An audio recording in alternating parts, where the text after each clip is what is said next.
Hey guys, welcome back to Medical Coding with Blue. It is Q&A Tuesday. If you are brand new to my channel, welcome. I am Blue. I'm a medical coder. Every week I take some of the questions that have been asked by viewer comments through emails or from Instagram, and I roll it all into one episode to bring you guys the #1 question and answer show about medical coding, airing on Tuesday. So if you have a question you'd like to submit for a future episode, comment below or send me an email. I will include my email address in the description box below. So thank you to everybody who submitted their question. Let us begin. All right, first question. Since there are coders that struggle throughout their career, do they still pass the rigorous certification exam? So I made a comment a few days ago talking about how coders, it doesn't matter what certification they hold, can still struggle with medical coding. And to answer the first part of the question, they're certified. That's what I was talking about. People who actually hold their certification still struggle with coding. And yes, I mean, you can pass a certification exam, but it doesn't necessarily mean that you are a strong medical coder. You still have to learn all the things. You're only going to learn just a little bit of real world stuff when you are in school. When you get into the real world is when you're really going to start to learn. So just the ability to be able to pass a certification exam doesn't mean that you're going to know it all, right? So that was my point, that people who have credentials still struggle, okay? But you can still struggle and still pass the certification exam.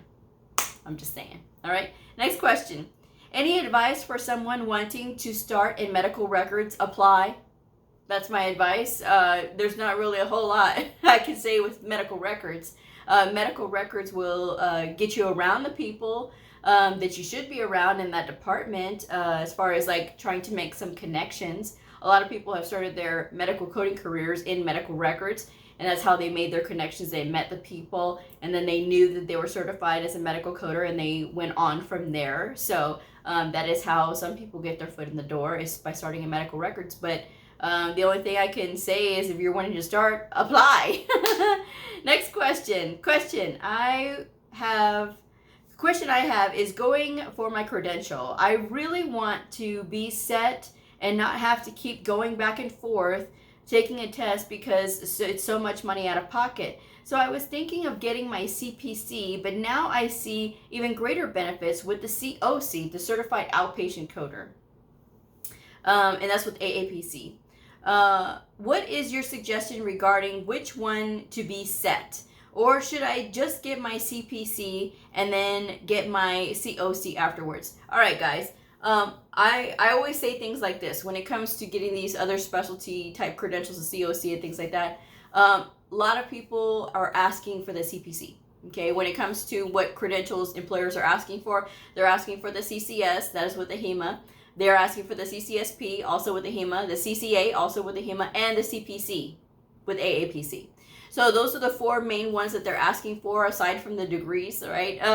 But when you're looking at the job postings, you're seeing more of them asking CPC over the COC, okay? At least that has been my experience. I have seen some listings asking for the COC, but not a lot, not as much as I see when they're asking for all these credentials. And for AAPC, they'll say the CPC, okay? So CPC is most popular that I have seen. It is entirely up to you, but I always encourage people who are brand new to the field, start with 1 credential because it is all that you need to get started. And when you decide to go back and get another credential, make it into something that is going to be most beneficial for you. Because with AAPC, for 1 credential, you need 36 continuing education units. That number goes up significantly when you have 2 credentials. So I'm just saying, you want to make sure that if you are wanting to invest all of this money, there's no reason for you to go back and forth to do all this if you're going to start with a CPC. I have known plenty of CPCs who have gone their entire career with just the CPC, and they do just as fine as well. And they have done same-day surgery coding, and they have done, outpatient clinic coding, or they have done working in the ER as well. So they did it without all these other little specialty credentials. So that is something to think about. When you're adding on these additional credentials, it's more responsibility, guys. It is when you are doing these extra credentials, right? And I've learned by looking on the AAPC website that if you are doing your continuing education units, some have to be geared towards like those specialty credentials. With certain ones, it's more, and so with others, it's 8. So it just depends. 8 of the 36 that you have to come up with, if you only have one, have to be specialized towards that. Or if you have 2, it's more continuing education units. And then it has to be specific towards that specialty credential. So that is something that you guys got to keep in mind. It's more money. Don't start out spending so much money when you don't even know if you're going to enjoy it or not. Start with one credential first. I told this lady that she can do whatever it is that she wants to do. If she's asking me my advice, I'd say start with a CPC and go from there. That's just my advice. All right, next question. I love your videos, very informative. Thank you. But my question, I'm taking the medical coding specialist class, and I look at the requirements, and one say I have to have a valid CPR card, and my question is, why do I have to have a valid CPR certification for the internship? So when you are working in a facility, sometimes in hospitals, sometimes even in doctor's offices, they want to make sure that all of the staff is able to do basic CPR. Whenever there's an emergency situation, and these things can happen, they want to make sure that everybody is going to be all hands on deck and that anybody at any time can be able to give CPR. It is something that is part of our industry. I mean, you're going to be in hospitals, or you're going to be at doctor's offices. It is natural to know that.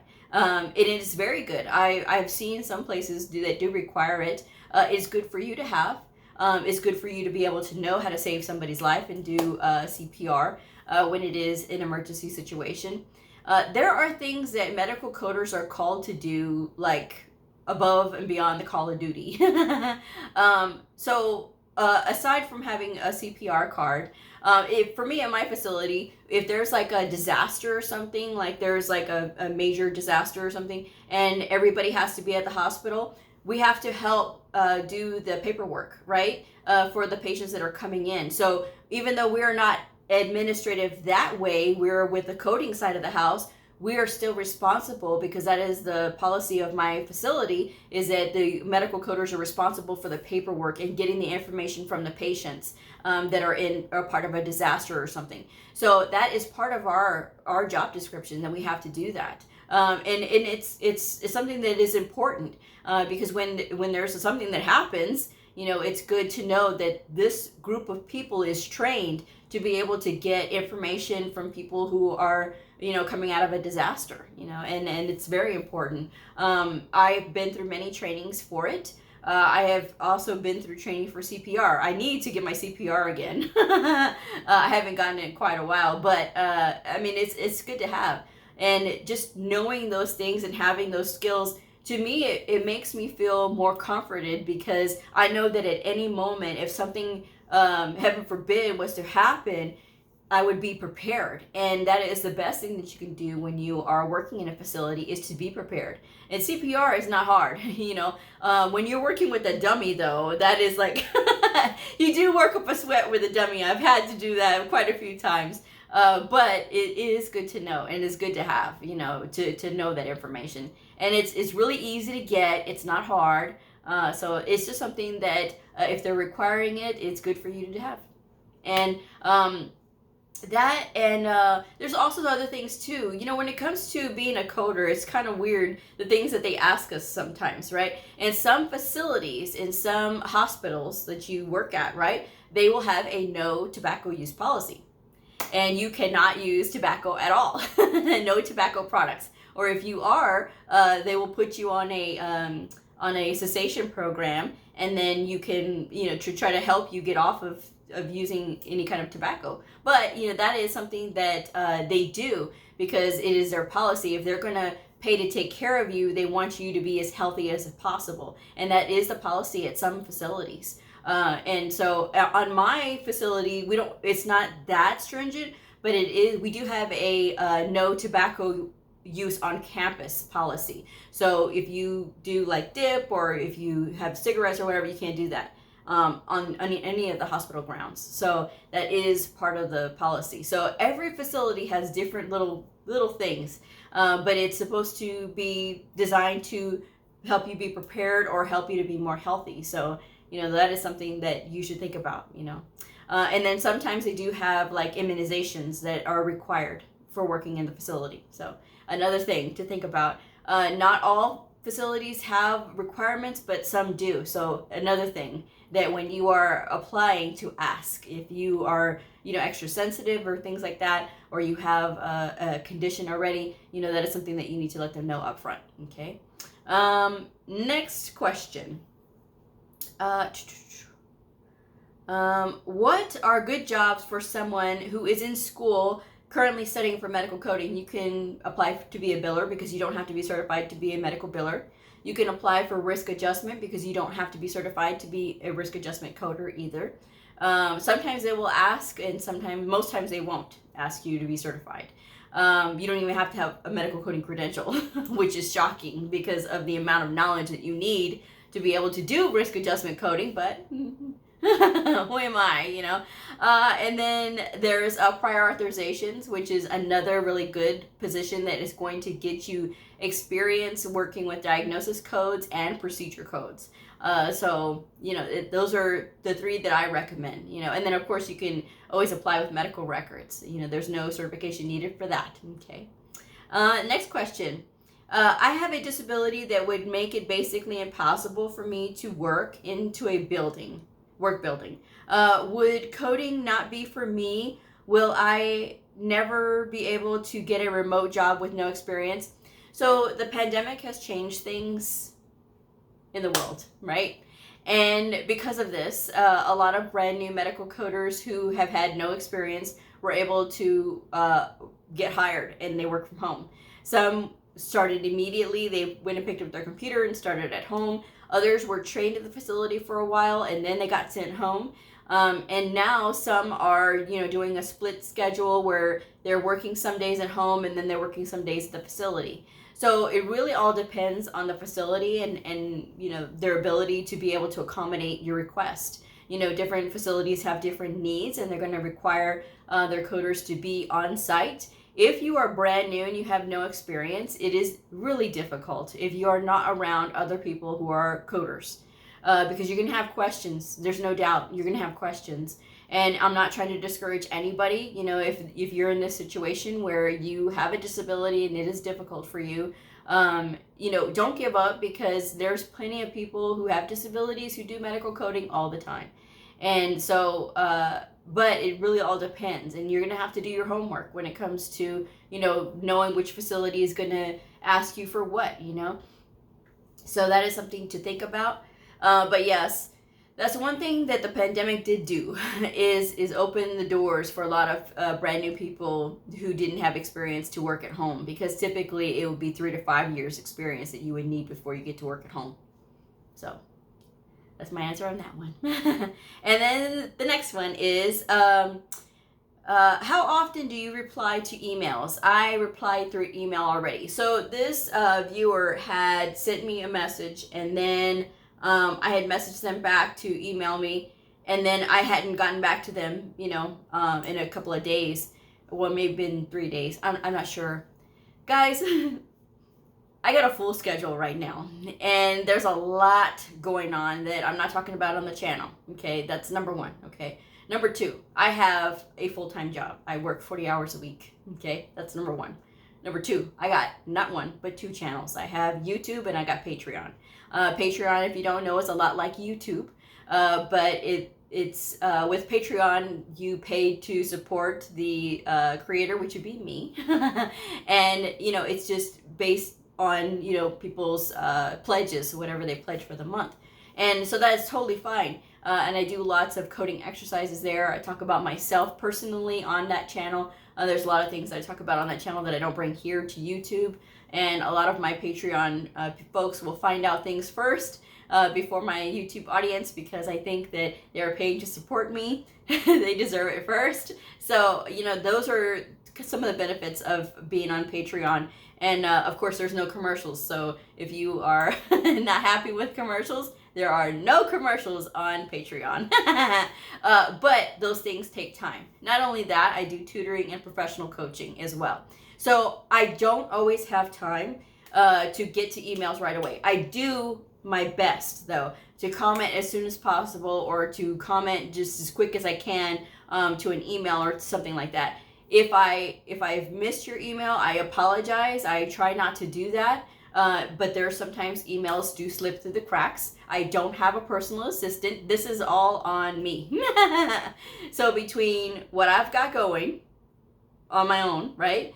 My job, the 2 channels, okay? And then not only that, the tutoring and the professional coaching, there's not a whole lot of other time, even just for me, okay? So if you are patient with me, I will get back with you. And then, of course, you know, not commenting the same comment over and over again. I've had some people do that where, you know, I don't comment within an hour and it's just another comment after another comment. And it's like, guys, you know, I need you guys to be patient with me. I will try to get back to you as soon as I can. And especially if it is a weekday and I'm at work, my signal is not always the greatest. And I'm not always running back and forth to my phone because I have my providers to work with and I've got records that I have to get through.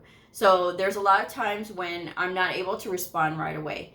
And it's not that I'm trying to ignore you. It's just that, you know, I literally can't. You know, there's a time when I'm just going to have to like, yo, time out, you know. But that's just what happens. So just know that if I haven't gotten back to you, there's probably a reason. Or if your question, it was not direct enough. That's also been a case too, where I don't have time to sit there and kind of decipher because the question doesn't make sense. I've gotten questions that literally I'm reading it and I have to read it like 5 or 6 times because I'm like, this doesn't, I don't understand. And I will tell the person what, and they won't respond back to me. So it's just like sometimes with those kinds of questions, I don't even respond because it's impossible for me to get what you're trying to say. And if you're not going to respond, then why do I need to email? So, but yes, this just happened to probably be one that just kind of slipped through the cracks. But I just wanted to kind of bring it up and tell you guys about it because I don't want you thinking that, you know, I'm avoiding any emails. I'm not. Or comments. I'm not. It's just that it's the time issue, guys, you know. So if you are asking questions, great. Please make them very clear and to the point, you know, not where, can I ask a question? Ask the question. You don't have to ask permission to ask a question. Get to the question, you know. That would be great, you know. So that's my answer on that one. And then the last question. 2 people this week have asked me, what did I do to study for the CCS exam? Guys, this industry is all about details. And that's the one thing I have noticed is that people will misspell my name. They'll spell it B-L-U-E. My name is spelled B-L-E-U. It is all over my channel. You know, it is, and then literally on the title of every single video that I have, I've got Medical Coding with Bleu. B-L-E-U is my name. I still will get comments from people spelling my name B-L-U-E. It drives me nuts because it's a details thing, guys. Please pay attention to details. And I believe that when you're addressing somebody and you're spelling their name, you have to spell it correctly, you know, because to me it's like it's a respect thing. Okay. So, and then the other side of that is I got my CCSP, the Certified Coding Specialist, physician-based. I did not get my CCS. So it's 2 people that asked me about the CCS, and I did not get my CCS. I got the CCSP. So please pay attention to the details because the details starts like right when you're in school, because when you are out in the real world, you know, if you have one letter or one number off in a code, it can completely change the code. So learning to catch those details now is going to really help you in the future. So please pay attention to those details. As far as what I studied for the CCSP, I did a video that addresses study tips for all the coding credentials. So I will leave the link for the video that I did in the description box below, so that way you guys can check it out if you're interested in that. But I will say this also. my study habits are going to be different from everyone else's. And there are things that I suggest that people just don't want to do. But these are things that have worked for me, like the flashcards and things like that, and getting on a schedule. That has worked for me. If it doesn't work for you, there's no magic pill to studying other than the fact that you have to do the heavy lifting and actually study. You know, so if you are wanting to study, if you need to study, if you know you need to study, then that's what you have to do. And there's tons of books out there. People will ask me all the time, Blue, what books do you recommend? There's a simple thing of Google. You know, you can put in, you know, CCS exam prep book. AHIMA has theirs. There's other publishers who have their books as well. There's workbooks for the CCS. And the CCS, if you don't know, is a Certified Coding Specialist. That is the gold standard of medical coding credentials, because it says it is the advanced version. It is the credential that says you can code both inpatient and outpatient. Okay. The CCA does as well. However, the CCS is more advanced. So, you know, that is why they say typically that you either have had to gone through an approved AHIMA program to sit for the CCS, or you've had to have had experience as a medical coder already, or you have had to have had some other credential first. They want you to have experience typically before you take that exam because it is so advanced. You know, the CCA is considered the entry-level credential, and I wholeheartedly believe in the CCA because I had it for many years, and I did many wonderful things with the CCA. So, and a lot of people ask for the CCA, you know, so that is something that you may hear because there's always a lot of trash talk in the industry about the CCA. And to me, if you're going to pigeonhole somebody just because of the credential that they hold, you could potentially be losing out on a lot because people are talented no matter what credential they have. You know, and so I always believe in that. I believe that everybody has the ability to be a high caliber medical coder. You know, it's just a matter of how they are carrying themselves. At least that's just what I think anyway. So, you know, if you hear that from people, oh, well, you know, so-and-so has this credential and that credential and oh, that's no good. You're dismissing somebody. You don't even know their talents yet.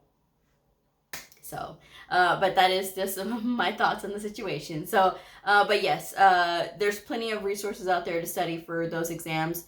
And be sure to just Google some of those, you know. But like I said, I will leave that video link in the description box below. Please check it out if you're interested. So, I'm going to wrap this one up. Thank you guys so much for joining me, and I hope that you'll hit that like button, share this, and subscribe if you haven't already. And I will see y'all on the next episode. Bye!